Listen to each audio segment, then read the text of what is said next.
Waheguru Ji Ka Khalsa, Waheguru Ji Ki Fateh. My name is Jasleen Kaur, and I'm a trance creator on the Guru Granth Sahib Project. We're excited to announce the next release of Sheikh Farid Ji's Saloks. So this time we have Saloks 37 through 65. And as I talked about in the last release, these are recorded without a rag or musical mode. And the structure and function of the Salok is, it's usually like a couplet. Sometimes there's exceptions to that, that offers words of praise.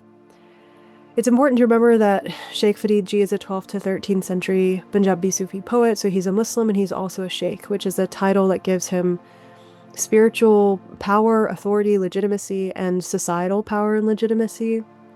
So he's speaking from that kind of register, reflecting a lot on kind of the place he occupies in society, speaking from this position of high status, reflecting on his own spiritual journey, and offering us some avenues into that same kind of reflection. These saloks, as in previous releases, often comment on that kind of reminder of what we ought to be spending our time and effort doing in this life. So an emphasis on praising Ikonkad, remembering Ikonkad, sort of existing in that deep, deep love for Ikonkad, and abandoning our vices, whether that's pride, ego, forgetfulness, anger, etc., etc. And he also urges us out of pretense and into genuineness in that relationship. So he has a few saloks here in this release that talk quite a bit about having a sense of discernment and not allowing for the kind of external perception of religiosity to allow us to skirt around actually being quote-unquote religious or being virtuous. So I wanted to reflect a bit on Salok 63 in this release. As in previous saloks, Sheikh Farid often invokes this kind of extended metaphor of the seeker as the human bride, and so he has this kind of marriage metaphor that he plays around with, where Ikonkad is the spouse.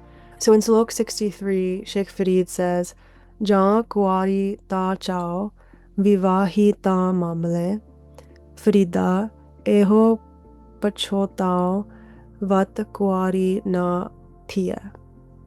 So when she was unmarried, then there was excitement. When she got married, then entanglements fell upon her. O Farid, this alone is the regret. She cannot become unmarried again. So in this Salok, Sheikh Farid continues to kind of use that metaphor of the human bride, and I think we can kind of think about it in two registers. So I'd like to talk about both. There's the more general register of like being in the world and having that kind of like grass is greener on the other side mindset. So it is this thing about like never really being satisfied, no matter what sort of state or condition we're in. And if we can think about this more generally as like Sheikh Farid advising us to remain kind of content at every stage and in every condition in life, then I think that that's like very instructive and very helpful. If we go with the kind of extended metaphor and think more deeply about our relationships with Ikonkad as sort of brides or seekers, then it's even more instructive. So let's stay in the world. When we're unmarried, we wish to be married.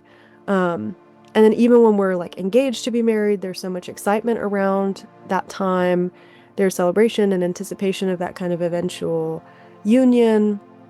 And then when the marriage actually happens, when this is no longer something that people are looking forward to, but rather something that's already passed, we're kind of presented with the reality that like marriage is not an ending point, and that to continue to be married and be in that relationship requires quite a lot of effort and quite a lot of like care and devotion, and it's not always like this easy thing. So marriage brings us in companionship with a spouse, but it also brings other entanglements, like you have new family members, you have new in-laws, maybe new siblings, new friends, maybe a new environment, there's new dynamics and new obligations and new responsibilities and things that might require resolving. So everything just becomes much more complex.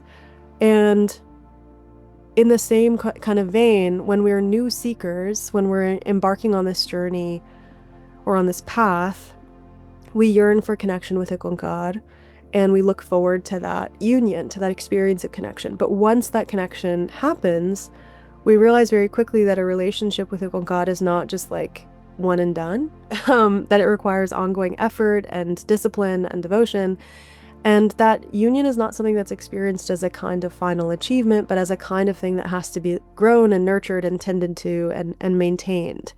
Um, and then we also might come to understand that this relationship itself like ebbs and flows. So we might have periods of deep connection and periods of separation.